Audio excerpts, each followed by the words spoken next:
오늘 우리에게 주신 하나님의 말씀은 누가복음 5장 27절부터 39절까지 말씀입니다. 함께 봉독하시겠습니다.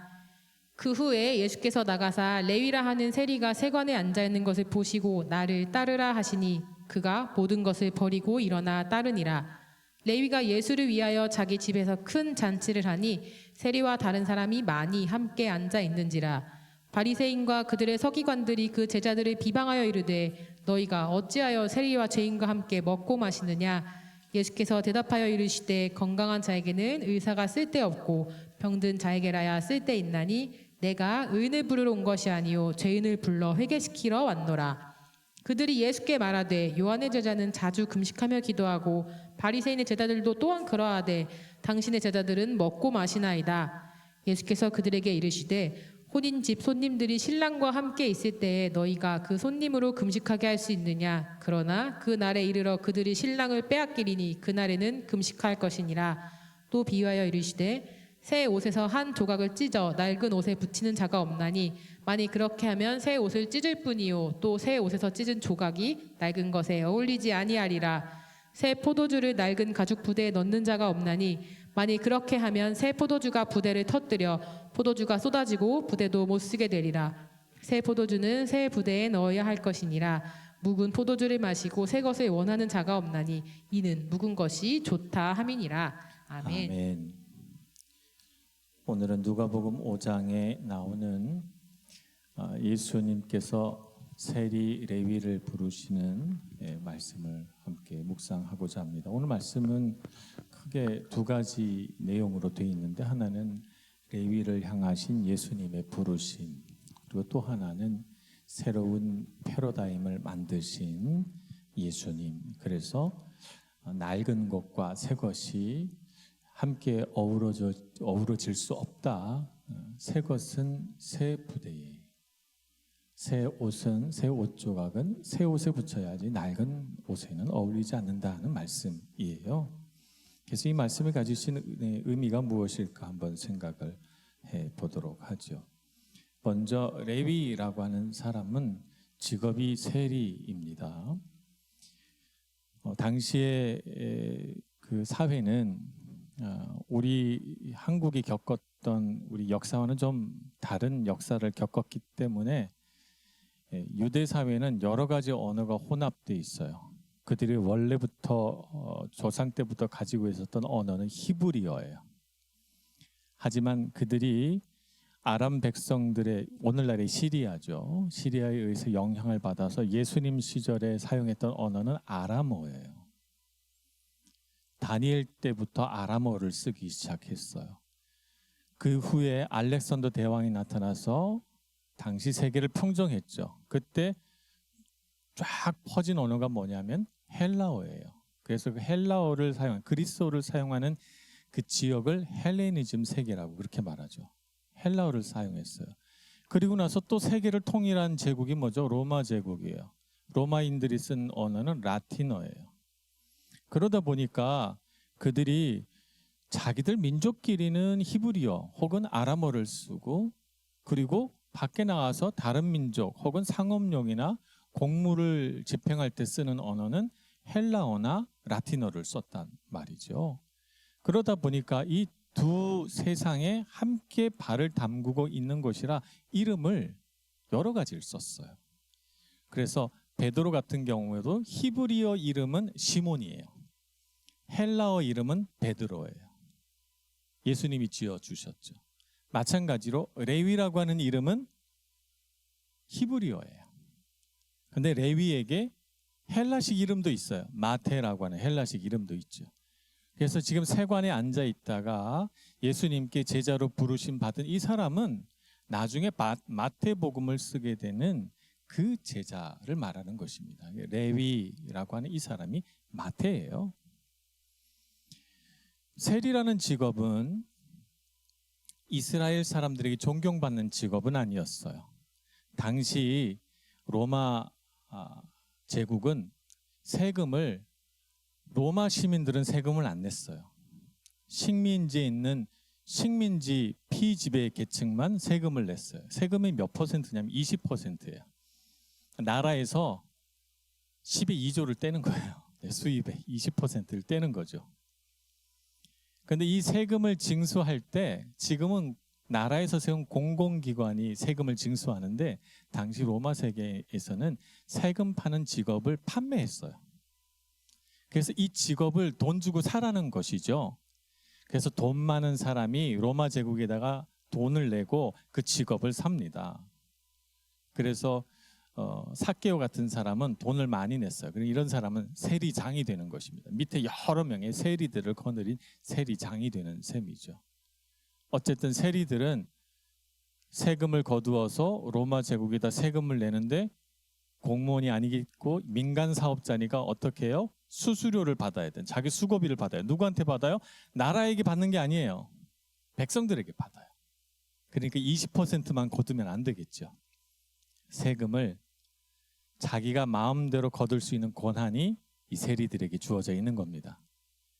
그리고 이 세리들을 로마 군인들이 지켜줘요. 그러니까 때로는 30% 받아서 20%는 나라에 내고 10%는 자기가, 혹은 더 욕심 많은 사람은 40%, 50% 세금을 내게 하기도 하겠죠. 갈수록 자기는 또 부자가 되는 거예요.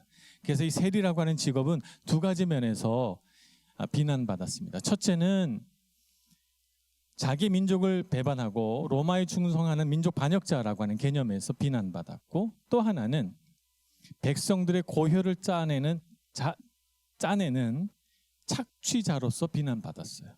이 두 가지 비난을 다 받는 것입니다. 그런데 지금 세관에 앉아서 세금을 걷고 있는 이 세리의 이름이 뭐냐면 레위예요. 레위라고 하는 이름은 우리가 성경에서 굉장히 자주 나오는 거 잘 알죠. 레위기라는 성경도 있으니까 말입니다. 레위는 대대로 제사장 가문이고 제사장 지파예요. 레위 가문에서 제사장이 나오고, 레위 가문 중에 성전 봉사자들이 나오고, 레위 가문 중에 성전에서 찬양하는 찬양대가 만들어지고, 레위 가문 중에 성전 문지기가 세워지고, 이렇게 하는 거예요. 그러니까 레위라고 하는 사람은 땅을 주지 않았어요. 오직 하나님을 경외하는 그 경외함으로 너희들이 먹고 살아라. 그래서 제사 드릴 때 나오는 고기라든가 음식을 받아 먹거나, 아니면 성전세를 바치고 나서 성전 수리를 하고 나서 남은 돈이 있으면 그걸 레위 자손에게 나누어 주고, 그리고 각 지파마다 레위 자손들에게 조금씩 땅을 나누어 주라고 해서 이스라엘 12지파 가운데 살았어요. 쫙 흩어져서, 각 지파마다 흩어져서 곳곳에서 예배하는 이스라엘의 전통을 세우라고 부름받은 사람들이 레위 지파 사람들이에요. 굉장히 거룩한 사람들이고, 레위 지파가 부패하면 종교가 부패하고 나라가 부패했어요. 그래서 사사기의 문제가 뭐예요? 레위 지파가 부패해서 결국 이방 종교를 섬기는 제사장이 되니 사사기 시대가 몰락해 가는 거죠. 자, 그런데 이 레위라고 하는 사람이 이름이 레위인 걸로 봐서 분명히 이 사람은 레위 지파 사람이에요. 내가 베냐민 지파 사람인데 이름을 레위라고 쓰지는 않을 거 아니겠어요? 이 사람은 레위 지파 사람이에요. 이 거룩한 직분에 부르심 받은 사람이 민족 반역자요, 백성의 고혈을 짜내는 착취자로서 세관에 앉아 세금 걷고 있는 거예요. 왜 그럴까요? 왜 그는 거룩한 하나님의 일을 버리고 세리가 되었을까요? 성경은 그가 왜 세리가 되는지 밝혀주지 않기 때문에 추측하는 수밖에 없는데요. 우리가 가장 쉽게 추측할 수 있는 것은 먹고 사는 문제가 있었나 보다. 먹고 살 수가 없었나 보다. 그가 성전에서 봉사하고 하나님의 쓰임받는 이 직무로 도저히 먹고 살 길이 없으니까, 사사기 시대에도 그랬잖아요. 먹고 살 길이 없어서 세리가 자기가 사는 유다 베들레헴 땅을 버리고 다른 곳으로 가서 이방 종교의 제사장이 되는 걸 보잖아요. 그런 것처럼 이 사람도 먹고 사는 문제가 해결이 안 됐나 보다. 그래서 세리가 된 거예요. 레위 자손이 세리가 됐으니 그 마음의 갈등이 얼마나 컸겠습니까? 내가 하나님 일에 부름받은 사람인데 내가 그렇게 못 살고 여기 앉아서 세금이나 걷고 있구나. 다른 사람들의 그 비난하는 눈초리, 그를 경멸하는 태도, 수근수근한 소리가 다 자기를 향한 비난 같고 마음의 갈등이 너무너무 심한 거예요. 그런데도 이 일을 그만둘 수 없어요. 왜냐하면 먹고 살아야 되니까.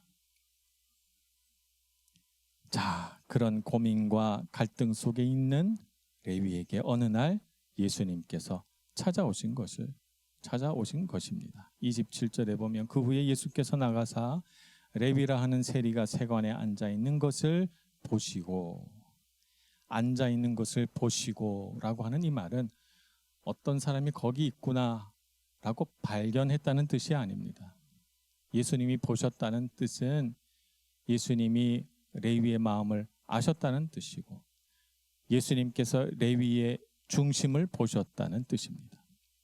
그래서 그 내면의 갈등을 보셨고, 그 내면의 갈등 속에서 하나님께 부르심 받아 살아야 되는데 내가 왜 여기 앉아 있지라고 하는 그 마음의 중심의 괴로움을 보셨다는 거예요. 그래서 레위를 보시고 그에게 다가가 너는 나를 따르라 이렇게 말씀하십니다. 그래서 레위에게 갈등이 그쳐져요. 여지껏 수많은 그런 갈등 속에서 이렇게도 못하고 저렇게도 못한 채 그냥 어제와 다름없는 오늘을 살아가는 이 연약하고 결정을 하지 못하는 우유부단한 레위에게 결정이 일어나게 하시는 분이 예수님이십니다. 예수님은 레위의 마음속에 있는, 이 마태의 마음속에 있는 갈등을 그치게 하시는 분이세요. 주님 앞에 나오면 우리는 갈등이 해결되고 내 삶의 어떤 부분에서 용기 있게 결단을 내릴 수 있는 힘을 얻게 됩니다. 이것이 예수님이 우리에게 주시는 힘이에요. 근데 우리도 결정해요. 우리도 어떤 일을 결정합니다. 근데 왜 우리에게 결정이 쉽지 않은가 하면 결정을 해놓고도 확신이 없고, 결정을 해놓고도 마음에 평안이 없어서 그래요. 결정을 해놓고 우린 두렵고, 결정해놓고 내가 결정하지 않은 다른 편을 넘겨다 보면서 내가 저렇게 결정했어야 되는 게 아닐까 생각해요. 나의 결정을 의심해요. 그러니까 내 마음이 기쁨이 없고 걱정과 근심이 있는 채로 확신 없는 발걸음을 옮기게 된단 말이죠. 그래서 우리의 결정은 우리를 기쁘게 하지 못해요. 그러나 예수님이 오셔서 우리에게 내려주시는 결정은 우리에게 평안을 주고 기쁨을 줍니다. 그러니 여러분, 우리 인생의 결정을 어디서 내려야 돼요? 주님 앞에서 내려야 돼요.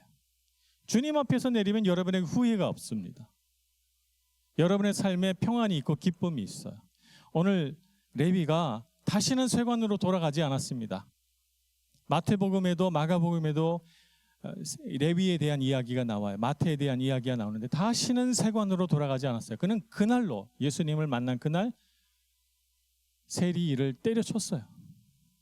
근데 그 마음 가운데 후회도 없고 미련도 없습니다. 오늘 말씀을 보면 29절에 레위가 예수를 위하여 자기 집에서 큰 잔치를 하니라고 돼 있어요.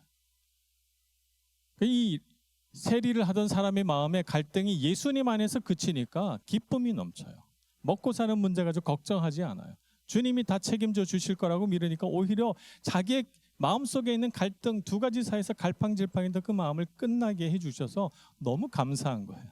예수님을 위하여 잔치를 베풀고 신이 납니다. 기쁨이 있습니다. 그래서 여러분, 주님 앞에서 결정하시기 바랍니다. 주님 앞에서 결정한다는 뜻은 기도하시라는 말입니다. 기도하시고 주님께 묻고, 여러분 마음속에 어떻게 해야 되겠다라고 했을 때 그 결정이 여러분의 마음을 평안하게 하고 여러분의 마음을 기쁘게 하면 주님께서 주시는 결정입니다.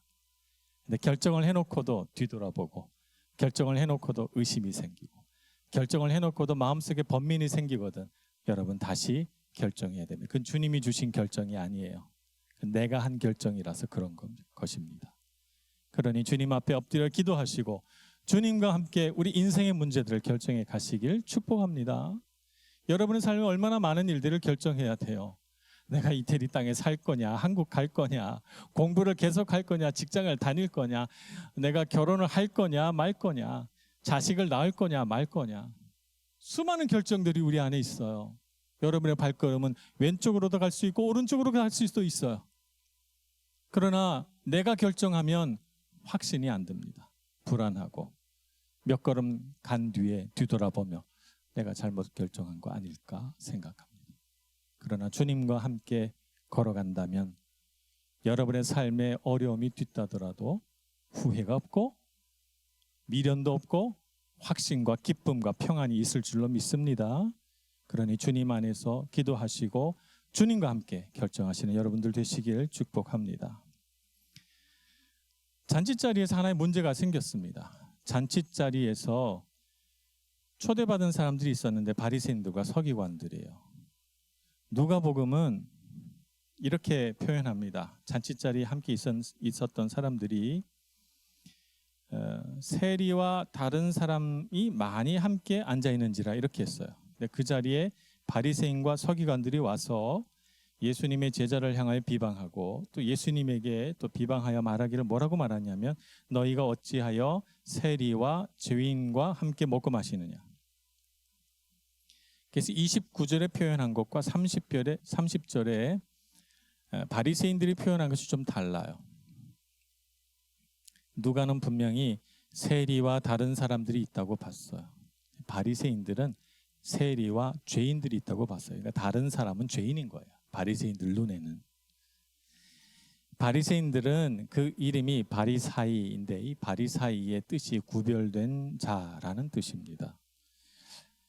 이들이 신앙생활의 목표는 뭐냐면 죄인들에 의해서 오염되지 않는 삶이 그들의 삶의 목표예요. 그래서 그들은 죄인들과 분리되는 것을 추구합니다. 죄인들과 분리돼야 내가 부정해지지 않으니까 오염되지 않으니까 말입니다. 그러니까 그런 의미에서 봤을 때 예수님이 죄인들과 함께 먹고 마시는 것은 예수님이 막 오염되고 있는 상태로 보이는 거예요. 그래서 그들은 죄인들과 분리되어야 한다고 생각하는 거죠. 예수님이 하나님의 아들이요 또 거룩한 자로 이 땅에 오셨다면 마땅히 죄인들을 멀리해야 함에도 불구하고 죄인들과 같이 먹고 마시는 것이 그들의 눈에는 이상하게 보이고 잘못됐다고 지금 비판하고 있는 것입니다. 그래서 세리와 다른 사람들을 세리와 죄인들 그냥 거기는 모든 사람들을 세리와 함께 있기 때문에 다 싸잡아서 죄인이라고 생각하는 거죠. 자, 예수님은 이렇게 대답하십니다. 31절입니다. 건강한 자에게는 의사가 쓸데없고 병든 자에게라야 쓸데있나니 내가 의인을 부르러 온 것이 아니요 죄인을 불러 회개시키러 왔노라. 예수님은 우리 영혼의 의사이십니다. 예수님은 우리 사람을 진단하시고 병을 알아내시고 치유하시고 건강하게 회복시켜서 또 그 사람이 회복된 사람이 되어 또 다른 병에 걸린 사람들을 치유하고 회복하는 상처 입은 치유자가 되기를 원하시죠. 그래서 예수님께서는 사람에게 꼭 필요한 것이 두 가지 있다고 봤어요. 하나는 뭐냐 하면 병에 대한 자각이 필요하다고 봤어요. 아, 내가 병들었구나 라고 하는 자각이 필요하다고 생각하셨고 또 하나는 회복에 대한 갈망이 필요하다고 생각했어요. 병이 낫기를 구해야 돼요. 근데 병이 걸렸다고 해도 난 괜찮아. 병에 걸린 채로 그냥 살 거야. 그러면 예수님 필요 없어요. 예수님은 병에 대한 자각과 내가 병자구나. 병이 낫고 싶다. 이 두 가지가 필요하다고 본 것이죠. 근데 바리새인들은 이 두 가지가 다 없어요. 자기가 병들었다는 걸 모릅니다. 자기 영이 병들었다는 걸 몰라요. 그리고 병들었다는 걸 모르니까 병이 낫기를 바라지도 않아요. 영혼의 의사이신 주님께서는 어떤 사람을 향해 다가가십니까? 병들었다는 것을 깨닫고 세리처럼 갈등과 괴로움 속에서 누가 나 좀 살려주세요. 회복에 대한 갈망으로 가득 찬 사람을 향해 나아가신단 말입니다. 예수님이 바로 이 땅에 오신 목적과 이유가 거기에 있습니다. 병든 자를 찾아서 회복을 향한 갈망이 있는 사람들에게로 가시려고 오신 거예요. 우리에게는 그와 같은 갈망이 있습니까? 나는 내가 병든 자로서 주님이 꼭 필요하다고 생각하며 살아요? 우리 자신을 뒤돌아보며 주님 앞에 세리와 같은 주님을 향한 강한 갈망이 있기를 소망합니다. 그래서 주님께서 우리에게 다가오셔서 내 상처 입은 영혼에 내 상처 있는 심령에 주님의 손을 얹으시고 치유해 주시기를. 그래서 나도 건강한 사람이 되어 주님의 일에 기쁘게 사용될 수 있기를 소망해야 되겠습니다. 그래서 바리새인들은 예수님의 눈에 보기에 이상한 거예요. 분명히 병들었는데 스스로 병자라고 생각도 안 하고 고침 받고자 하지도 않으니 예수님 그들을 참 이상하게 생각하십니다. 그러면서 예수님이 거기에 있는 모든 사람들에게 하나의 놀라운 이야기를 선포하십니다. 그것이 뭐냐면 새로운 시대가 왔다는 거예요. 새로운 시대가 왔기 때문에 이제 예전과 같은 방식으로 신앙생활을 해서는 안 된다는 것이죠. 새로운 시대는 예수님의 두 가지 비유에서 드러납니다. 여기 낡은 옷이 있는데 낡은 옷의 어떤 부분이 찢어져서 거기를 기우려고 하면 새 옷에서 조각을 떼다가 붙여서는 안 된다는 거예요. 한번 빨면 새 옷 조각이 수축되면서 낡은 옷을 잡아당겨서 옷이 더 찢어지게 된다는 거예요. 생활의 지혜죠. 이 사실은 아마 당시에 옷을 입었던 사람들은 남자 여자 누구나 막론하고 다 알았을 아주 상식적인 이야기입니다. 그러니 새 것과 낡은 것이 공존할 수 없다는 뜻입니다. 여기 낡은 가죽 부대가 있어요. 이 가죽 부대에다가 새 포도주를 넣으면 어떻게 돼요? 새 포도주는 아직 발효되기 전이기 때문에 발효되면서 많은 가스가 나올 거예요. 그래서 결국 그 가스가 팽창해서 낡은 가죽 부대를 터뜨리고 말 거예요. 그러니 새 포도주는 어디다가 담아야 돼요? 새 가죽 부대에 담아야 돼요. 새 가죽 부대는 신축성이 있어요. 그래서 가스가 나와서 발효되는 그 과정들이 새 가죽 부대는 그걸 참아낼 수 있어요. 새 포도주를 보존해낼 수 있어요. 낡은 가죽 부대는 오랫동안 포도주를 담아서 이제 늘어날 대로 늘어나 버렸거든요. 그래서 새 포도주를 감당하기 어렵습니다. 낡은 것은 무엇입니까? 유대교예요. 유대교 율법주의예요. 유대교 율법주의가 가지고 있는 사람을 판단하고 정죄하는 사고방식. 그래서 그 사고방식에서 나온 분리주의. 사람을 죄인과 의인으로 분리시키고 좋은 사람과 나쁜 사람으로 분리시켜서 너는 좋은 사람, 너는 나쁜 사람 판단하는 이러한 가치관과 사고방식이 낡은 시대의 유물이라는 것입니다. 예수님은 새로운 가치관, 새로운 사고방식을 가져왔습니다. 이것을 우리는 성경적으로는 새 언약이라고 말합니다. 새 언약에 따른 새로운 사고방식은 뭐냐면 죄사함의 은혜와 용서예요. 누구나 다 주님 앞에 나와서 자기가 죄인임을 고백하는 자는 죄사함을 얻고 주님 앞에 용서받고 새로운 인생, 새로운 피조물로서의 삶을 살아가게 된다는 것입니다. 새 포도주가 된다는 말이죠. 이것이 예수님이 가져다 준 새로운 사고방식입니다. 이런 사고방식을 가진 사람은 다른 사람을 판단하거나 정죄하지 않아요. 모든 사람들이 가능성이 있는 사람으로 보이죠. 모든 사람이 변화될 가능성이 있는 사람으로 예수 그리스도만 만나면 나처럼 변화될 가능성이 있는 귀한 사람으로 보이는 거예요. 그래서 사람을 판단하지 않고 예수만 만나면 이라고 하는 마음을 가지고 사람을 대하게 되죠. 여러분, 우리는 어떤 패러다임 가운데 있습니까? 우리는 사람을 볼 때 저 사람은 어떤 사람이야 판단하고 정죄하는 패러다임 가운데 있습니까? 아니면 예수 그리스도 안에 얼마든지 놀라운 가능성을 내포한 나와 같이 변화될 가능성이 있는 소망이 있는 사람으로 사람을 대하고 있습니까? 여러분, 주님의 소망을 마음에 품으시길 축복합니다. 그래서 여러분 안에 사람을 향한 소망이, 공동체를 향한 소망이, 예수님 때문에 나를 향한 소망이 있기를 소원합니다. 그래서 주님 안에서 새로운 사고방식을 가지고 변화되는 인생, 그리고 그런 사람들과 함께 만나서 어깨동무하고 만들어가는 아름다운 공동체를 향한 소망이 있는 여러분 모두가 되셔서 능력 있고 용기 있는 인생을 살아가는 여러분 모두가 되시길 축복합니다. 기도하겠습니다. 주님, 우리 안에 새 소망 주셔서 감사합니다.